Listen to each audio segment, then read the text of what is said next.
രാവിലെ 11 മണിയോടെ കണ്ടംകുളം റോഡിൽ ജയ ഹോട്ടലിന് മുന്നിലെ അഴുക്കുചാൽ വൃത്തിയാക്കാനായി എത്തിയ തൊഴിലാളികളാണ് അപകടത്തിൽപ്പെട്ടത്.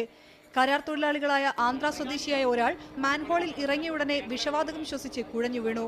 ഇതോടെ അടുത്ത ആളും ഓടയിലേക്ക് ഇറങ്ങി. 12 അടി താഴ്ചയുള്ളതാണ് ഓട. ഇതിൽ ഒരാൾ പൊക്കത്തിൽ വെള്ളമുണ്ട്. ഇവരെ രക്ഷിക്കാനായാണ് ഓട്ടോ ഡ്രൈവർ നൌഷാദ് എത്തിയത്. നൌഷാദും അപകടത്തിൽപ്പെടുകയായിരുന്നു. ദീർഘനേരത്തെ തെരച്ചിലിനൊടുവിലാണ് ഇവരെ പുറത്തെടുക്കാനായത്. 3-4 പണിക്കാർ വേറെ വന്നു. അവർ 2-3 ചുറ്റും നിന്നിട്ട് ഇയാൾ പാരോണ്ട് ഡോർ തുറന്നു വെച്ചിട്ട് കുറച്ച് നേരം പോട്ടർമാരും നോക്കണ നേരത്തെ ഈ കുട്ടീനെ എൻ്റെ സ്റ്റാഫിനെ വിട്ടിട്ട് ഞാൻ പറഞ്ഞു അതിൽ വെള്ളം എത്രയുണ്ട് നോക്കാൻ പറഞ്ഞു.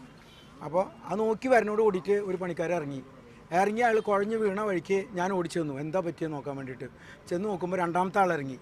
2-3 ആളോട് ഞാൻ പറഞ്ഞു, രണ്ടാമത്തെ ആളോട് മൂന്നാമത്തെ ആളോട് പറഞ്ഞതാ, തടഞ്ഞു, കൂട്ടാക്കിയില്ല, കൈ മാറ്റിയിട്ട് ഇറങ്ങിയതാ. മാൻഹോൾ പെട്ടെന്ന് തുറക്കുമ്പോൾ വിഷവാതകം മുകളിലേക്ക് വരും. ഇത്തരത്തിലുള്ള ഓടകളിൽ മതിയായ സജ്ജീകരണങ്ങളില്ലാതെ തൊഴിലാളികളെ കൊണ്ട് ജോലിയെടുപ്പിച്ച കരാറുകാരുടെ ഭാഗത്തുനിന്ന് വീഴ്ചയുണ്ടായതായി corporation mayor VKC Muhammad Koya പറഞ്ഞു. സുരക്ഷാ മാനദണ്ഡങ്ങൾ പാലിക്കാത്തത് കൊണ്ട് വന്നിട്ടുള്ള കുഴപ്പമാണ്. അതുകൊണ്ടാണ് ഈ അപകടം ഉണ്ടായത്.